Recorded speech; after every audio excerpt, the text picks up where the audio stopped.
of different things as you grow up. Now a parent with 4 kids. I've played in a lot of different provinces. I've played overseas as well. I've had the absolute luxury of playing for my country. I've been a team manager at professional level. I've lived overseas for 6 or 7 years playing and coaching rugby. I have actually done an associate referees course and spent a little bit of time in there at under 12 level. And so it kind of gives you a whole new perspective on the hard job, thankless job that you guys do and girls do on a weekly basis. And believe you me, I think with the way the refereeing is at the top level now, I certainly wouldn't want that job for all the tea in China, but it's great to see so many of you here.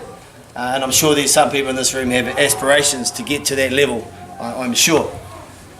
What I thought I'd do was, rather than just give you a 35, 40-minute spiel, I actually want to ask you guys some questions.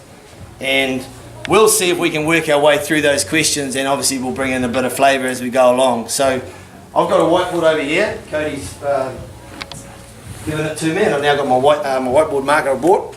So just around the room, I want to know from you guys what you want to know from me in terms of all the various platforms that I've been involved with in rugby, and I've obviously been a school teacher, the managerial jobs we've had as well, and this year I'm actually coaching Grammatech under 20, so that's been a new experience for me as well, being young adult straight out of school, dealing with all those various pressures. So anyone at all, if you can't think of anything, I'll pose a question with you.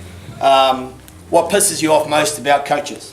Okay, you can have a look at that question yourself if you like, but other than that, let's go. Any questions at all that you might want me to dive into as we go? How much time do you as a manager or coach spend teaching your players about the laws of the game? Nice question. Yep. What pisses you off most about refs?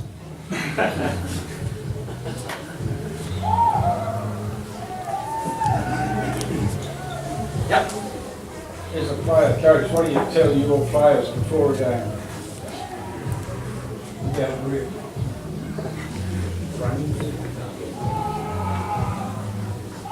Questions? What do you want from the referee? Open. Good tune.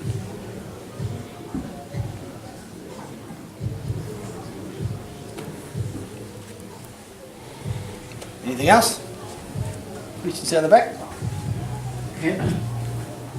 As a coach, manager, do you ever devise a strategy to manage the ref?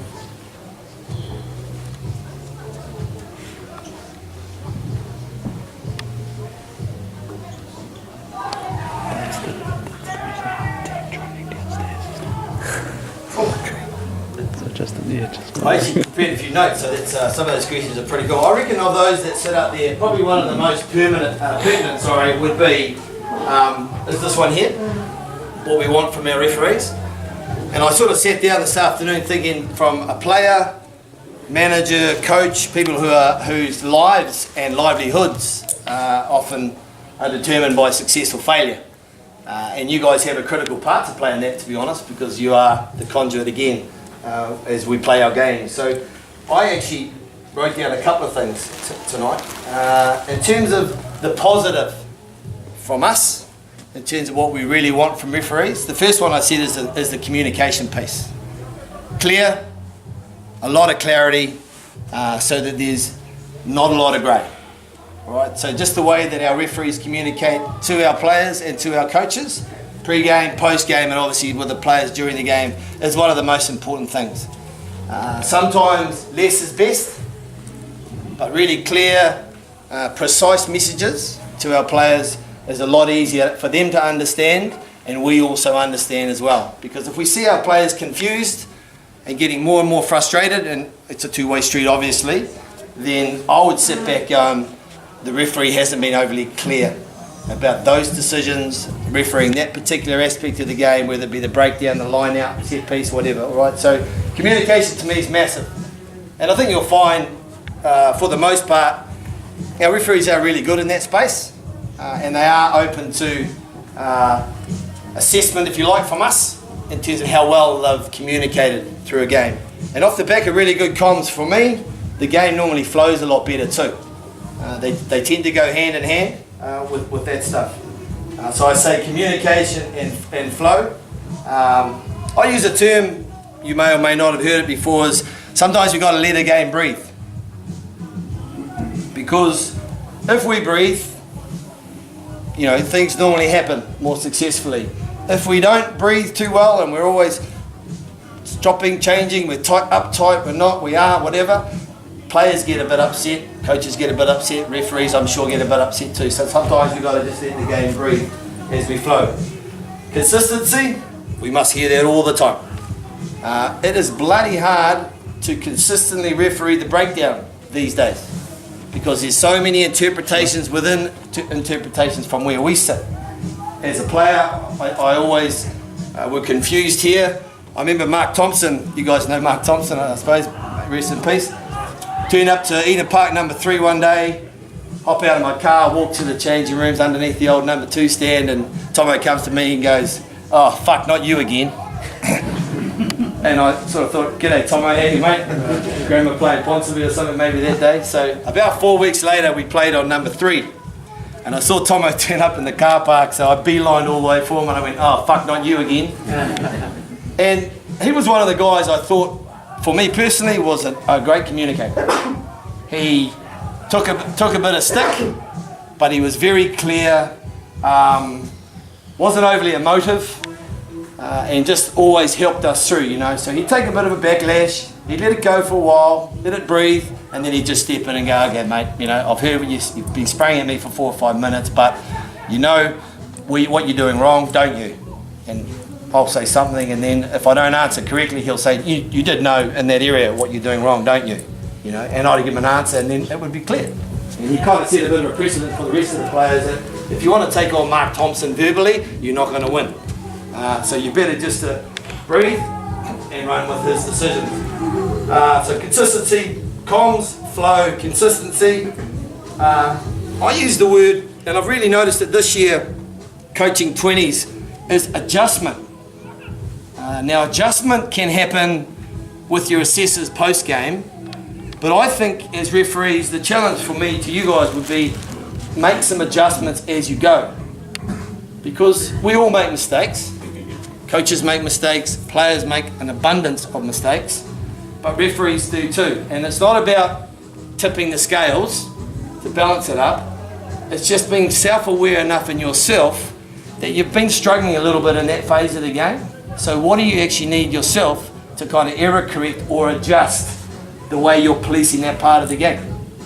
Because if players can see you've made an honest attempt, you've made a mistake, you've made an adjustment, the adjustment is consistent for everyone, all right? You know, that's a massive plus, I reckon, for a referee, you know, and it kind of ties into that self-awareness piece, I think, too. Because, I mean, whether we go to work and deliver what we need to do or we don't, whether it's what you're doing on a rugby paddock, we as coaches when we're coaching our players, you know, we have to adjust all the time because different things get thrown at us all the way through. So that sort of led a little bit on to the self-awareness piece. And I think humility is something that we need to consider also as players, coaches and referees. So by humility, I mean we're all driven to succeed. Some players, coaches and referees have higher or larger egos than others. Some are more driven to get to where they want to get to. But if you don't show the basic fundamental value of being humble and having humility, I reckon you're going to struggle significantly at some point in time.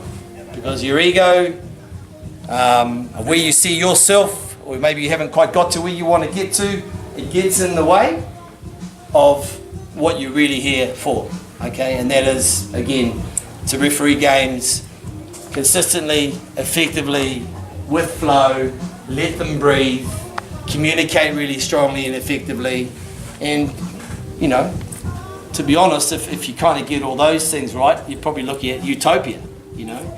And you probably can also handle stuff that comes at you, you know, that stuff that comes from left field. It was really interesting. We had a young referee, Ollie was his name, last weekend, and played East Tamaki. Big, strong team, predominantly kids from De La Salle College, really well coached by David Faleli, awesome group.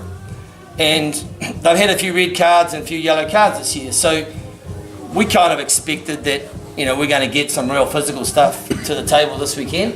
And I know Ollie, maybe he got a brief also from Codes or from Smudge about the type of game you'll get. Grammar play a kind of game like this, East Tamaki will play a game like this. And honestly, both teams performed really, really well in the discipline stakes. It was hard. We smashed the shit out of each other for a while. We played with some structure, and it was a really good game. There was some asshole with a high-vis shirt on the sideline, 6'2". He grabbed the flag off one of their players to be the touch umpire. And I actually saw it out the corner of my eye because I was at the end of the field. And he performed like a trained SEAL for 25 minutes. He incited an escalation in the violence that unfolded in the game. Now, did that affect Ollie with the way he refereed the back end? I'd say it probably did. There were numerous punches that weren't seen. There was just cheap shots, late shots, you know, and he hasn't got ARs on the sideline to help him, you know. So for a young boy who is a bloody good referee too, by the way, my son, he abuses referees all the time like me, like I used to. And he said, Dad, that guy's awesome. Best referee we've had this season. But, you know, how could we think you can deal with people like that, you know? Can the referee step up and walk to Dave Faleli, the coach, and say, hey, mate, that guy there needs to be removed from this place, you know? Is he one of yours? And he might say, yes, he is, or isn't. I'll be a parent, whatever. And I think they're responsible. We're responsible. If it had been me, to be honest, it's always easy to talk retrospectively, but if a referee had come to me, the head coach, assistant coach, whatever, and said, hey, mate, is that guy one of yours, you know? Personally, I have a responsibility to get rid of him because he honestly contributed to what was an awesome game for 63 minutes, and the last 17 was ugly. So probably comes back to folding into a little bit of those things that I talked about before. Can I quickly flip it over? And I'm sure there's other things that other coaches and players have talked about in terms of what we really want from our referees, and they're quite broad brush in some respects. This is the stuff we don't like. I need to get my glasses because I'm blind these days. When I say we, I'm probably talking about me. Referees are a little bit unsure of themselves. So by unsure, I kind of mean you can just sense when a referee's not quite sure. And they're kind of, for a moment in time, they are guessing, am I going to do that or that? And then it happens 2 or 3 times, so it's compounding then. And the players are then starting, and some of the coaches honestly are starting to think, is this guy up to it or is this girl up to it? Right? So sometimes it's better to bullshit a bullshitter, you know, than be a bit unsure, because then you can get away with it. But just having that surety around your communication, and even if you make a wrong decision, as I say, it can become exceedingly frustrating for us. Being pedantic, we know there's a rule book, and it's funny, I asked Smudge today in the office, I said, how many frickin' rules do you guys as referees have to understand? And mate, he went through so many I couldn't remember. And I said, well, that's impossible. You surely can't rule to that length of the law because there's so many of them. I said, let's flip that around, but how many rules do you think a referee needs to know, having his clear and definitive toolbox when he steps across the white line to referee a game really effectively, whether they're refereeing international matches or an under-14 game? And he said there's far less. And I said, okay, we didn't sort of go into the number. And I said, well, I wonder if coaches also know the same lot of rules that we've defined now, so they understand. So if I'm a coach, I know that fundamentally he referees to 38 rules. Mate, I have a responsibility to understand what those 38 are, because we're part of the game. It's my team out there displaying what they display, and he's adjudicating, right? And then the players need to understand that as well. But you throw a rule book at a player, he'll chuck it in file 13, which is the rubbish bin at the back there, because there's too many. And I just wonder, when we talk about alignment later, player alignment, coach alignment, referee alignment, and fundamentally they're the three key pieces of what happens on a rugby paddock. Whether we just need to be a bit clearer and a bit more defined. Maybe that can or can't be achieved, but it's one of those things that we often talk about. Letting players talk too much. I don't know, any basketball fans in the room? NBA basketball? That sport's become deplorable, I reckon, with the amount of talk that those players give to the referees. Honestly, it's disgraceful. And if you look at the ongoing effect of that is for kids to watch the amount of trash that they talk to the referees. So I'm not sure what the mandate is for you guys in terms of how much back chat you allow, but you know, I would think that it should be minimal rather than more. And maybe the best solution, and it's never actually happened to me, but say this year, say our 20s team was disgraceful and very disrespectful and always at the referee, doesn't matter who they are, always having a crack, not happy with any decision made, you know, what's the solution? So I would have thought, if you're able to, you know, the game to be stopped, and someone needs to be alerted in our group of the way the players are behaving on the paddock, you know, to a point of saying, hey, look, I'm happy with some of you boys asking questions and a lot of it being directed through the captain, but I don't need 15 of the feckers voting at me every minute of every day, because I can't get on and do my job. And at the end of the day, there won't be flow, there'll be increased frustrations, no one's happy, no one wins. So, yeah, it's funny, because I used to be one of the worst. But, yeah, I think there is certainly space now in all sport, not just rugby refereeing, that I don't think that our players should be able to get away with a lot of what they do. And yeah, I guess you guys have got your own solutions and strategies to eradicate that. Referees that get defensive. Interesting comment. We hate, all of us, Kiwis in particular, don't like being had a crack at. You know, face to face, rather than some half-ass email or text through the back door. You know, you go to someone and you honestly give them the feedback that they have asked for, whatever. Straight away you give feedback, and then man, they're just backpedaling straight away. All the defensive answers come back at you. You know, I think sometimes we as coaches and also the players and the referees, because it's that critical triangle we're talking about, we have to become less defensive and listen, digest, and then take away out of whatever's presented stuff that might help you or might work for you. It might be nothing, but if you've listened to someone give you some feedback and you haven't just straight up gone defensive back at them, you know, then that person will say, hey, look, I told Flo last week there was 3 areas I wasn't happy with. You know, he listened to me, didn't make too much of a comment at that time, and I saw him referee 4 weeks later, and mate, shit, he made some adjustments. Awesome, you know. So. I one instance this year, because I'm a bit pedantic at times with my statistics, but we played a game, 20s again, and we won the game by 42 points, and the penalty count was 21-5 against us. And I just talked to the referee after the game, and because he wanted some feedback, and I said, mate, do you know how many penalties there was roughly between the two teams? And mate, without blowing smoke up our ass, I said, mate, our team dominated the game, territory, position, etc. And he said, no, you were good. I said, mate, there were 21 penalties to 5. And he goes, oh, really? And then he just charged into just defence after defence. Oh, that penalty, and I did that one for that one, that one for that one, that one, that one, that one. I was trying to go through the memory recall. It was like it's impossible for him to go back, 80 minutes and pick these things out. I said, mate, it's just not about that one or that one. It's just, did you feel at any stage that one team that was dominating possession and territory and on the scoreboard was the perpetrator in most of the penalties that you awarded?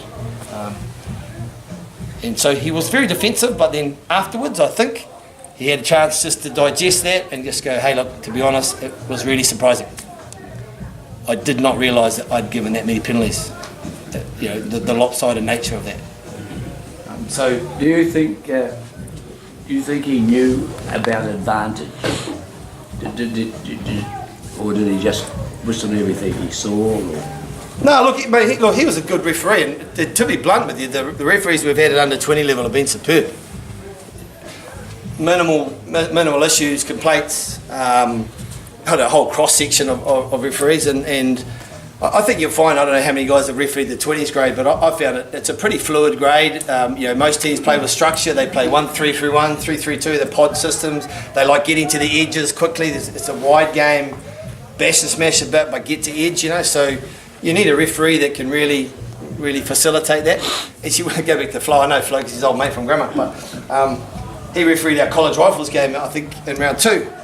And it was quite a tight game at half time. I think maybe 5 or 6 points, hard ground, Orecky number 3, really tight. And then the game just started opening up. And, you know, Flo did a great job. I mean, it was a really awesome game.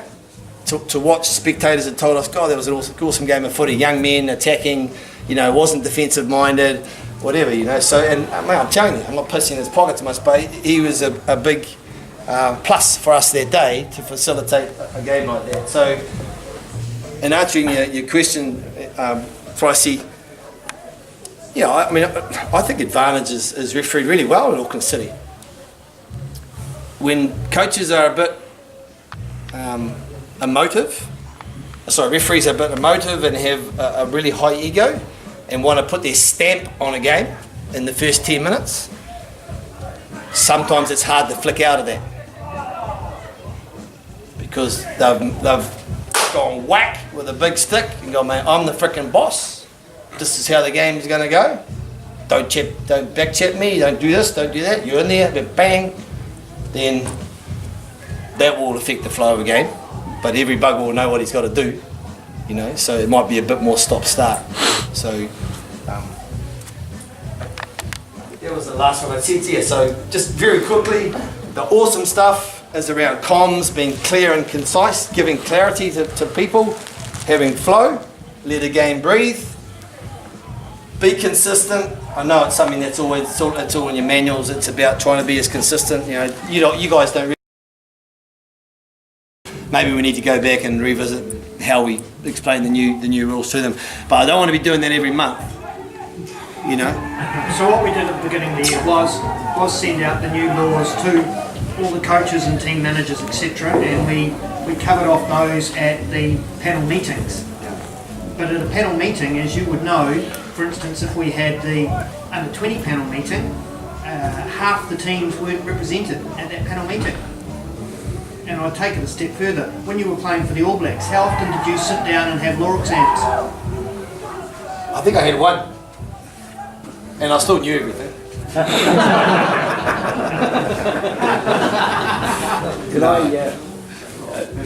We once had a pre-season meeting in Orewa prior to the season. Yeah. John Pring came along and set a simple sort of one-word type of test of 20 questions. Yeah. The average mark was 42%. So there's a lot of guys who do not know the law of rugby. So it's interesting, so not too good. Yeah. That might be good. I'm not sure in today's society that sitting tests with players is the answer. I've found often with players it's the practical application of the new rule or the changes that are probably more effective. And every freaking kid that plays rugby's got a phone, right? You know, and they've got apps on there, you know. So do we have an app that has 4 or 5 clips, right, with the new rule on it, and they're freaking sent to all their phones, mate? Huh? There's quizzes on there. And they put some bloody other photos on there or something, might get them to watch it a bit better. But whatever way it is, Pringo was an awesome referee, mate, don't get me wrong, but I think times probably changed, and it's like, come and sit a test, boys, yeah, you pass, you fail, job done. Or it's actually not about that, it's about practically applying and reinforcing the changes, I think. I think that most players have a reasonable understanding of rules at the breakdown, and most of the issues you have with players come at breakdown time. Yeah. But they don't understand that there is timing issues. Most of us have a checklist that you go through at a breakdown looking for if there is a penalty and not a penalty. And almost every breakdown you go to, you could penalise someone if you wanted to. Yeah. But for flow of the game, you go along with your checklist, and as long as that checklist is being carried out or the players are doing what they're supposed to, then you do not penalise. But players have to understand that, okay, if someone has their hands on the ball, they can still be cleaned out. So if they've got their hands on the ball, they don't get up and say, I had my hands on the ball, I want a penalty, because that in turn, so they have an understanding of what's happening, but they have to realise that there's a sequence and timing involved with that too. And I think they probably don't understand the difficulty in policing it, right? Because, it is a very, very tough area. It's not the only area of the game that's very difficult for you guys to referee, but, it's... I don't think many players understand the difficulty of trying to police that area, with a set of rules either. So, it's so ironic because I was one of the worst, but we are trying to instill in our current players who are 18, 19-year-olds to make sure that if they're repeat offending in an area, they need to find out why. But your coach is not always going to tell you. They've almost got to sometimes help each other. What we've basically done, as I mentioned before, we've just told them to back off. Let them win the ball, right? But let's get our line speed and integrity right, so we just smash them over again. We murder, we push back. Let them win the frickin' football, because it's too important to us to maintain the defensive pressure. Sorry. I was just going to say, there's probably quite a few of us who'd be prepared to spend, a half hour or whatever, or one session early in the season to go over that kind of stuff with the players, because it's good for us too, because we can sit in on a strong session or whatever and see what you guys are trying to achieve, and impart a little bit of knowledge about changing rules and stuff, and build a better relationship as part of this triangle we're talking about. But a lot of us don't have the necessary tough contacts or whatever that to do that. Yeah, I mean, you're 100% correct. I mean, it may sound a bit philosophical, a bit warm and fuzzy, but alignment is so critical, and I'm not sure, from a rugby coaching and a player perspective, whether we place enough importance on aligning ourselves to the referees. And with it, honestly, understanding how difficult it is, right? I'm sure you guys know how difficult it is to be a player. If I'm an open side flanker, my profile's got 5 key things in my position. I need to do this, and this, right? You guys could pick up a piece of paper and go, that's the key criteria for profiling a 7, or a 6, or a 9, or 12, or 15, right? I can't pick that up for you and find out what your profile looks like, because I'll get a book of rules that's that big, right? And then obviously how do I learn them in the first instance, because I only got level 1 at school, and it's bloody tough.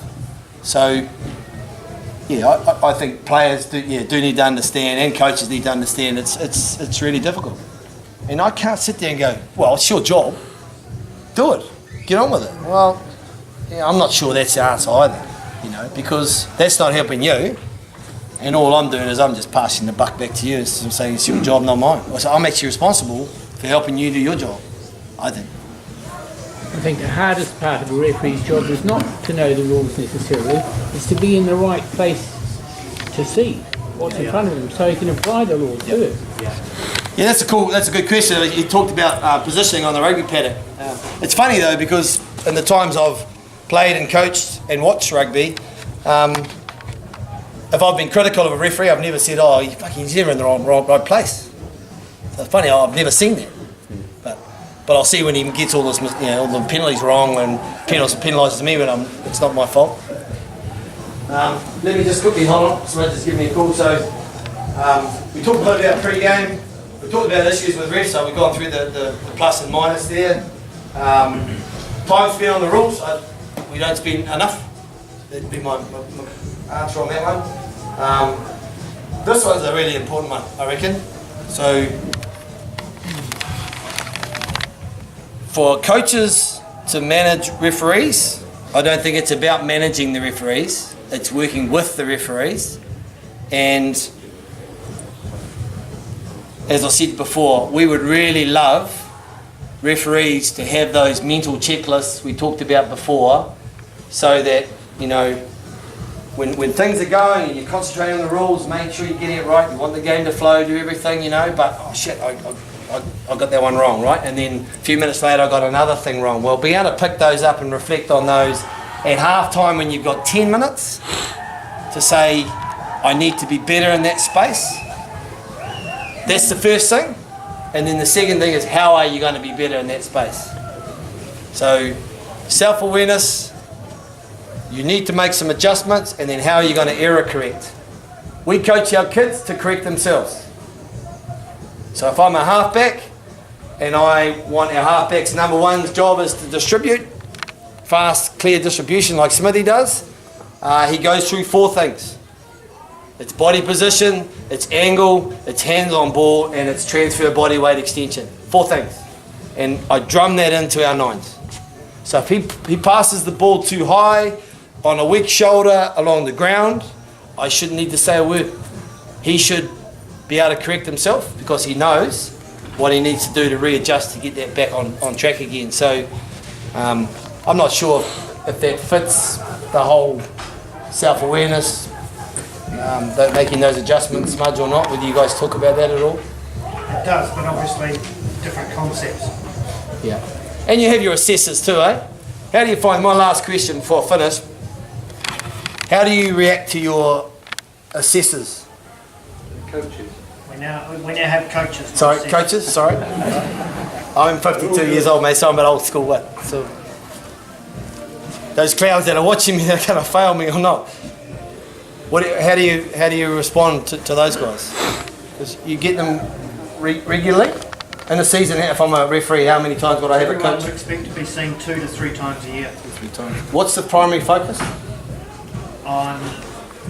It's a different focus this year. The referees have to come up with their 3 work-ons, and the coach will coach against those 3 work-ons that they see before they go to the game. So when you say work-ons, are they for a specific game or for the whole season, or how I referee? It's for a specific referee. Yeah. So my work-on today may be that my entry at the tackle has been giving me bad pictures, so I need to correct my entry at the tackle. That's one of my work-ons.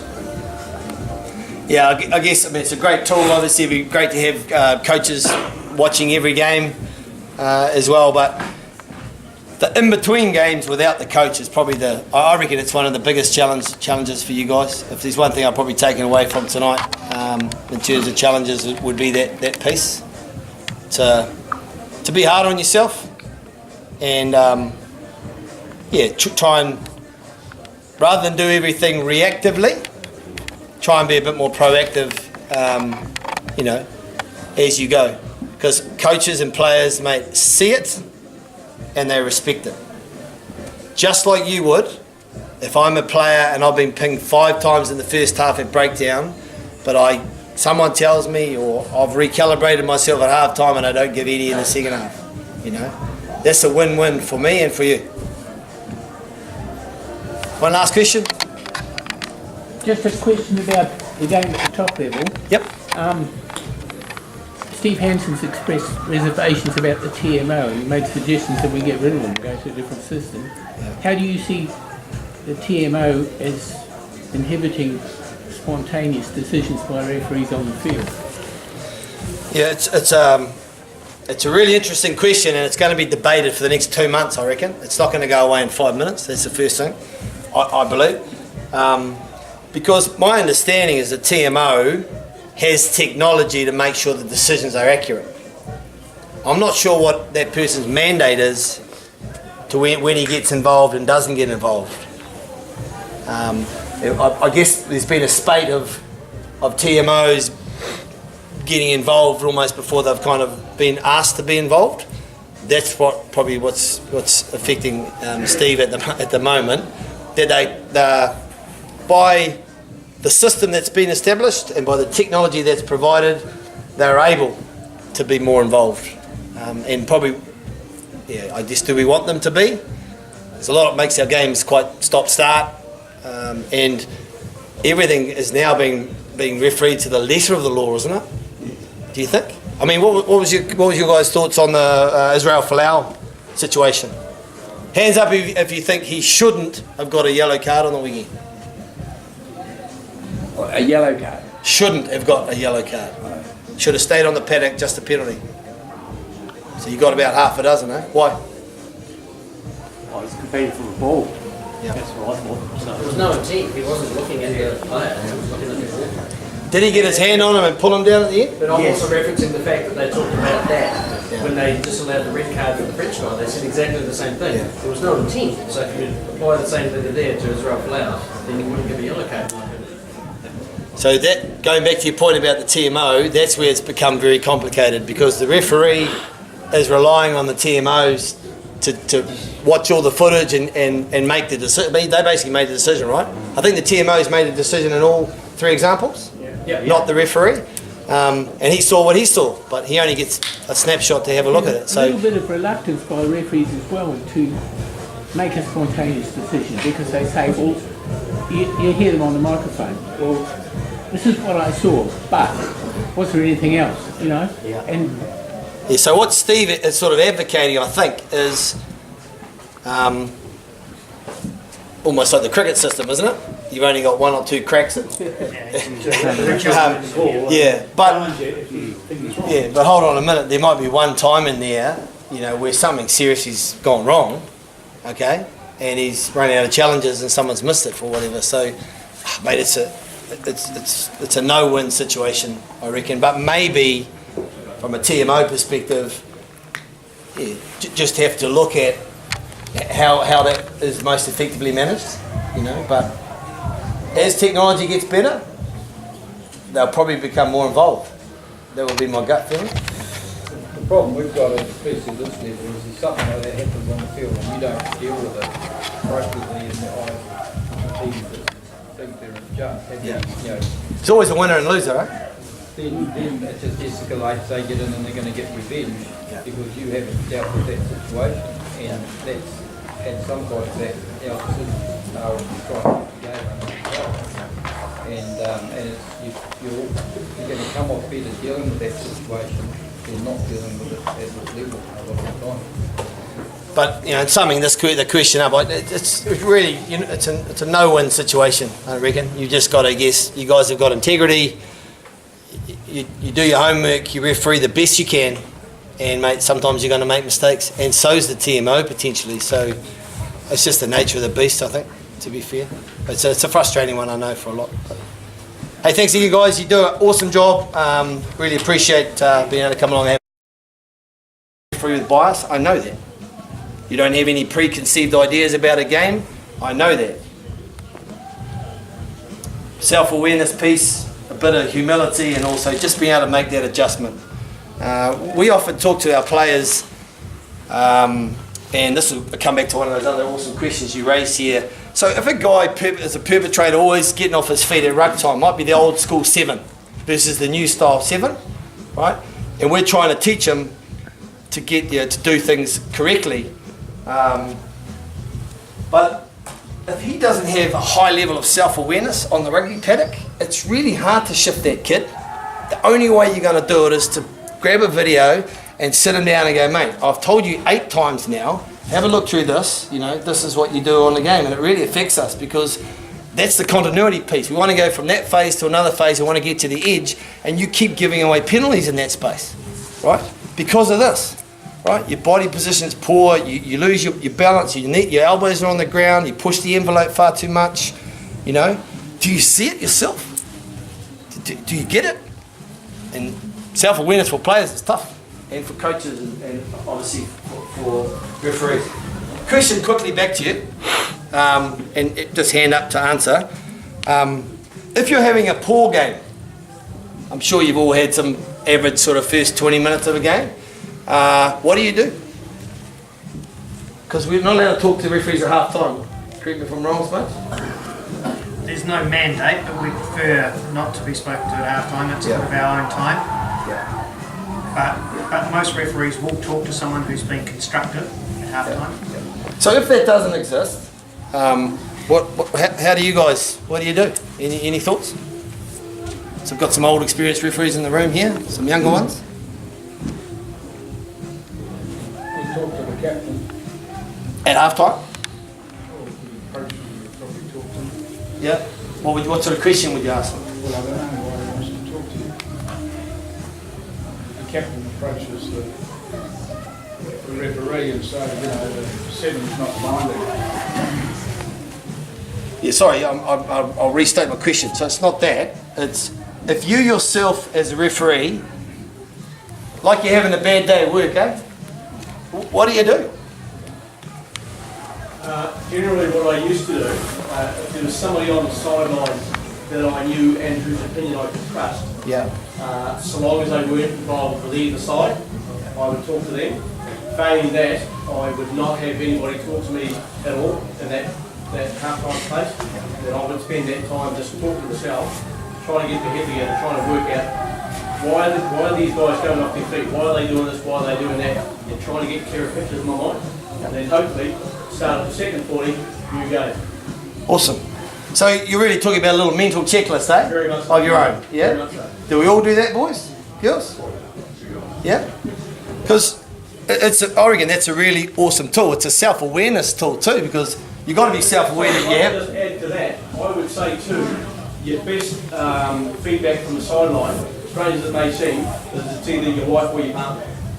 Because on the sideline, they can hear what the people are saying about the ref, so then you can talk to her, and it becomes very handy when they become quite knowledgeable on the law, but that's another story. But then they can feed that back to you. So when they turn around and go, you're refereeing like shit today, you can cook your own dinner tonight. Is that what you do?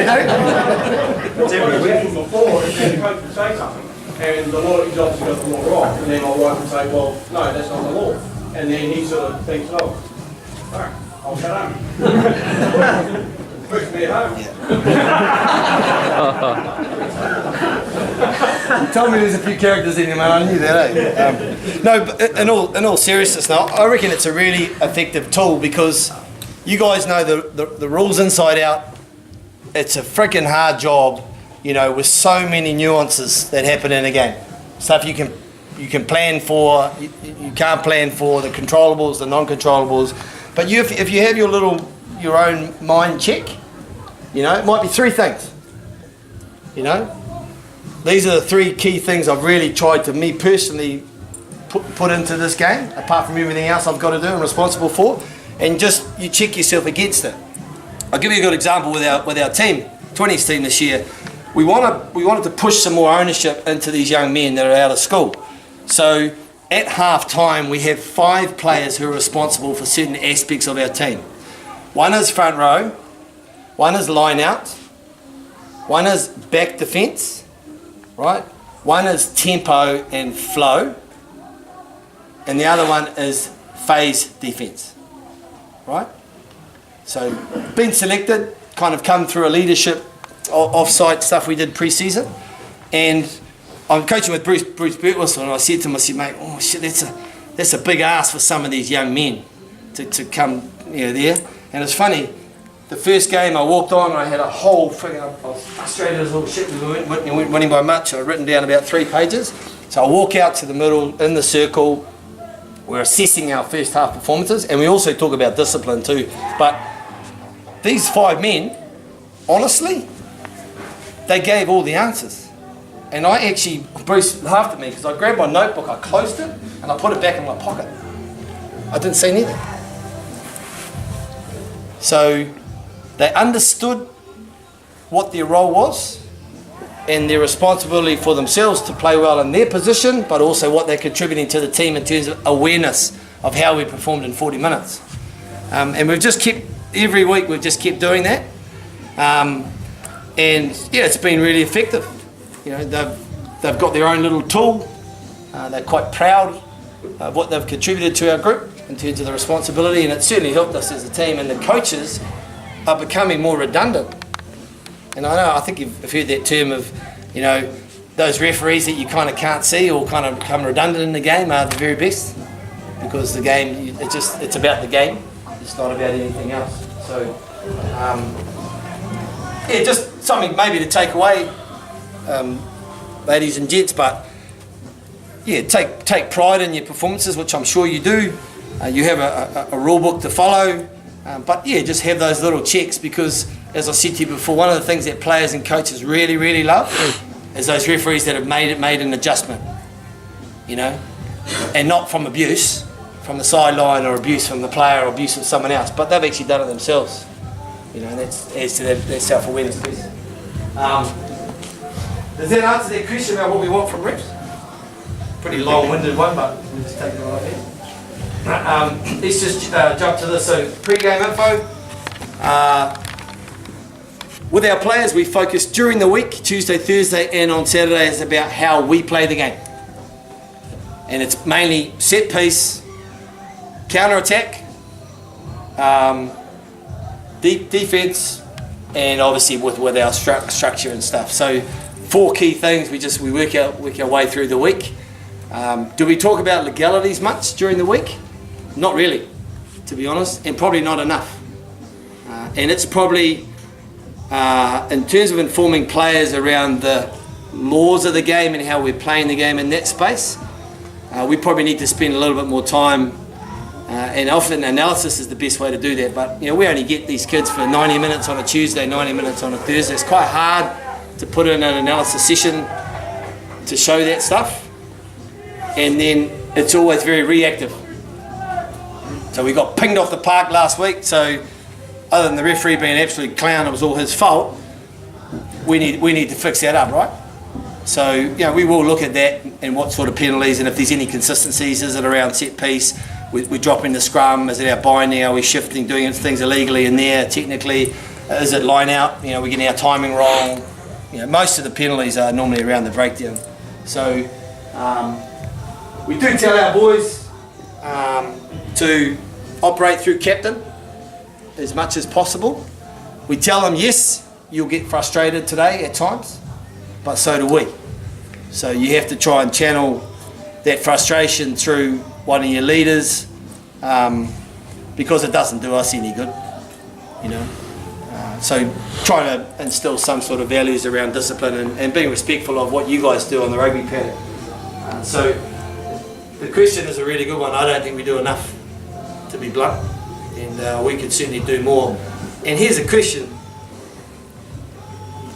You guys can answer the question for us.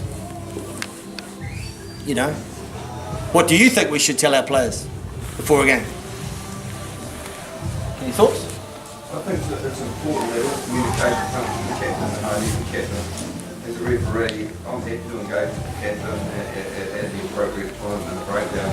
But it frustrates the heck out of me, all players, especially halfbacks, chipping away in your ear and things like that. You don't need it, halfback. And so the captain is a person. Once the phase of the whistle. Yeah. Can you elaborate a bit more on that? So many of these players stop the game, stop, because they think you should have blown the whistle. Yeah. You haven't. And then the game just goes to the attack again. Unless the phase of the whistle and the game is played. All these guys here, we all see it slightly different, we all referee slightly different. Yeah. And my team talk is to the captain's place. Yeah. I think the classic is he's holding your breath as your player rips the ball and he's off. And they're still arguing with you. Yeah. Get on with the game. Well, the classic arguing about a decision and you're given a penalty, it's like, you've given your decision, why are you still arguing? And always, I think as captains should always be looking, say, towards trends.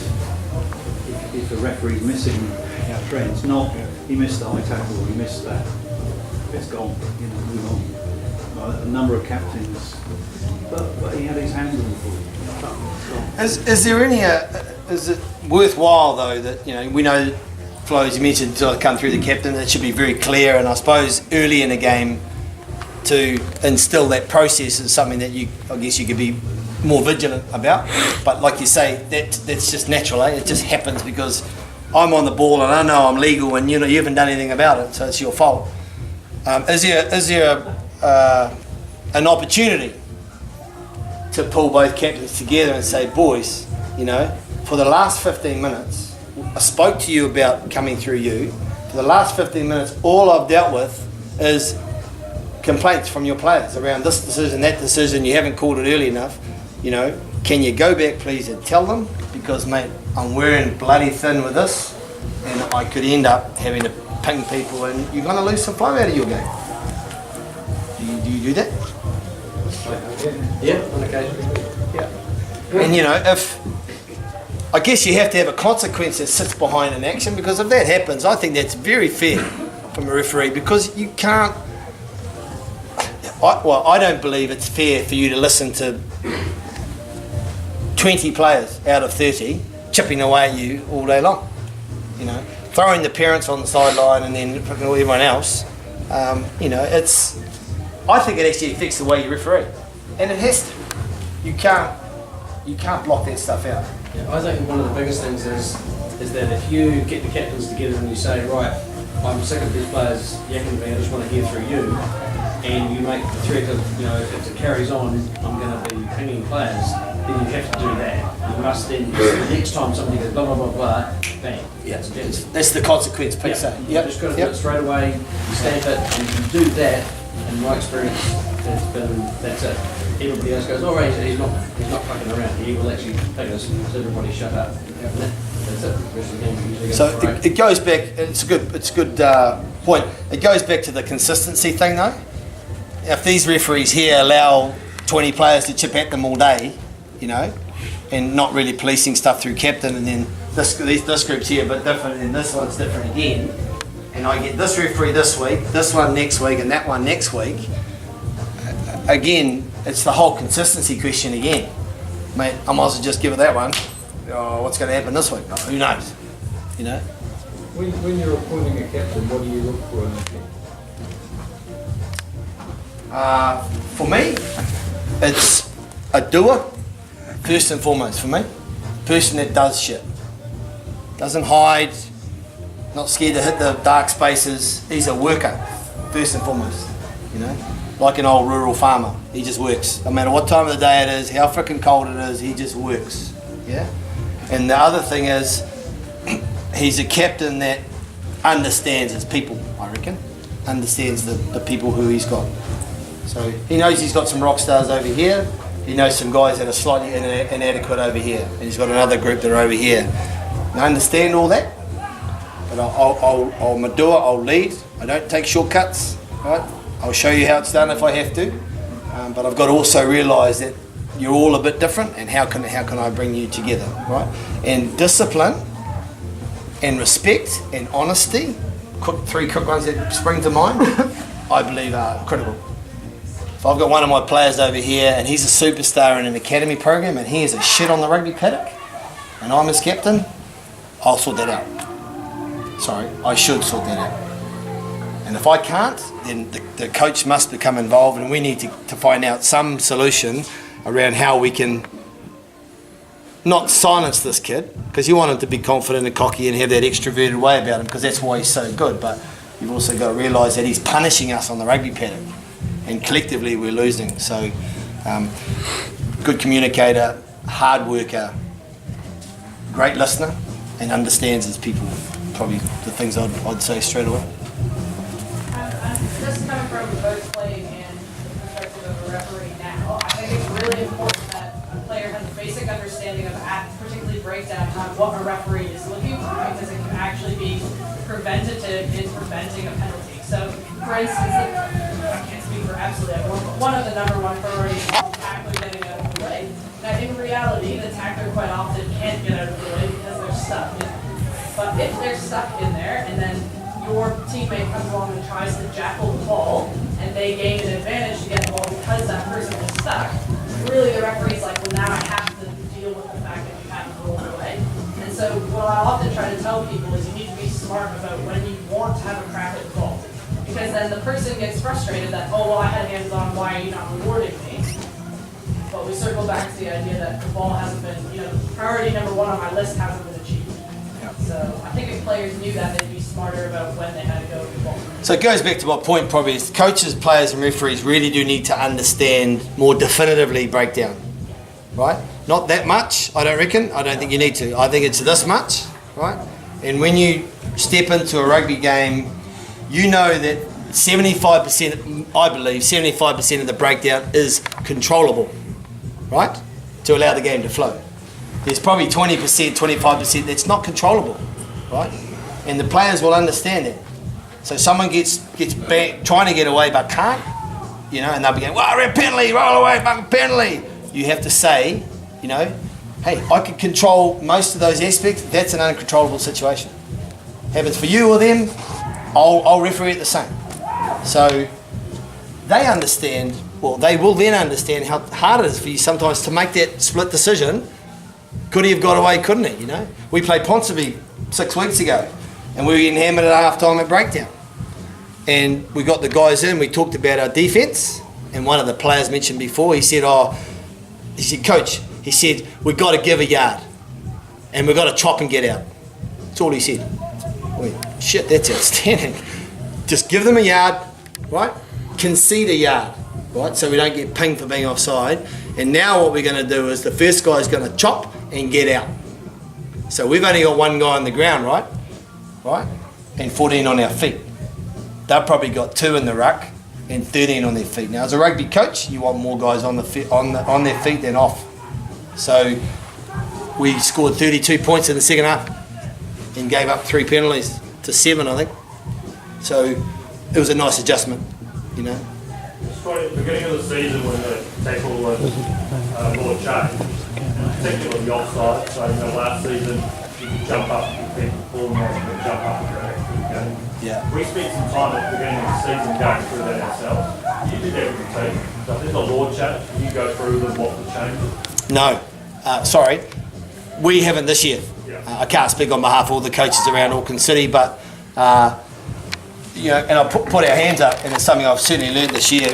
We are too reactive in helping our players adjust to law changes, whereas we need to be a lot more proactive. So the great work you've done to understand collectively around a new law change, and then being able to disseminate that and push it into a game, because it doesn't happen overnight, Sometimes it takes time for these things to grow.